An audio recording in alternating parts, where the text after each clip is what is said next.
జై శ్రీ గణేష్ అందరికైతే ఇప్పుడైతే మనం ఖైరతాబాద్ బడా గణేష్ దగ్గర అయితే వచ్చేసినాం గైస్. ఇక్కడ చూసుకున్నట్లయితే వెల్డింగ్ పనులు అయితే పూర్తిగా అయిపోయినాయి గైస్. ఇంకో 3 ఫేసెస్ అయితే అటాచ్ చేస్తారంట సాయంత్రం అయితే. ఇప్పుడైతే లెగ్ పని అయితే జరుగుతుంది, స్వామివారి పాదాలు అయితే చేస్తున్నారు, వెల్డింగ్ చేస్తున్నారు. ఏది అప్డేట్ ఉందో ఈ రోజు అయితే ఇస్తాను గైస్, దాన్ని చూద్దాం. ఇక్కడ చూసుకోండి గైస్, మన స్వామివారి పాదాలు అయితే రెడీ అయితే చేసేసారు, వెల్డింగ్ చేసి అయితే స్ట్రక్చర్ అయితే రెడీ చేసేసారు గైస్. ఇంకా చాలా పని వెల్డింగ్ పని అయితే మిగిలి ఉన్నది. ఫాస్ట్ గా మన వర్కర్స్ అయితే రెడీ చేస్తున్నారు గైస్. మన స్వామివారి పాదాలు అయితే దాదాపుగా ఒక 6 ఫీట్స్ అయితే ఉన్నట్టు అనిపిస్తుంది గైస్. ఎంత ఉందో మనకు కూడా తెలియదు.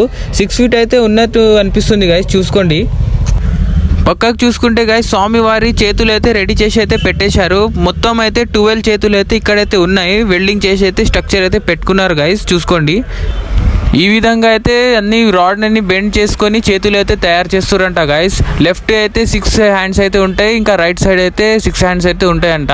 అన్ని హ్యాండ్స్ ఇంకా చేతులు అయితే రెడీ చేసుకున్నారు. ఇప్పుడైతే పాదాలు అయితే రెడీ చేసుకుంటారు, 2 లెగ్స్ అయితే రెడీ చేసుకుంటున్నారు గైస్. స్వామివారి రైట్ సైడ్ వచ్చి చూసుకున్నట్లయితే అంతా జాలి అయితే వేసేసారు గైస్. చూసుకోండి, ఈ విధంగా అయితే మొత్తం అంతా జాలి వేసేసారు. ఎందుకు వేసిర్రో ఇదైతే మట్టి వర్క్ కోసం అయితే వేసారు అనుకుంటా నేను. ఇది అయితే మొత్తం షెడ్ అయితే కవర్ చేశారు గైస్, జాలి అయితే. దీని పేరైతే నాకు కరెక్ట్ తెలీదు గైస్, అగర్ తెలిస్తే మీకు కామెంట్ చేయండి.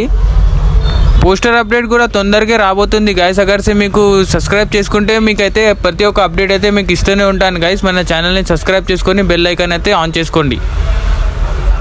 స్వామివారి బ్యాక్గ్రౌండ్లో అయితే కూడా పని అయితే నడుస్తుంది గైస్. ఇదైతే ఫెన్సింగ్ అయితే బ్యాక్గ్రౌండ్లో కూడా వేస్తుర్రు, ఇంకా సగం అయితే మిగిలి ఉన్నది గైస్.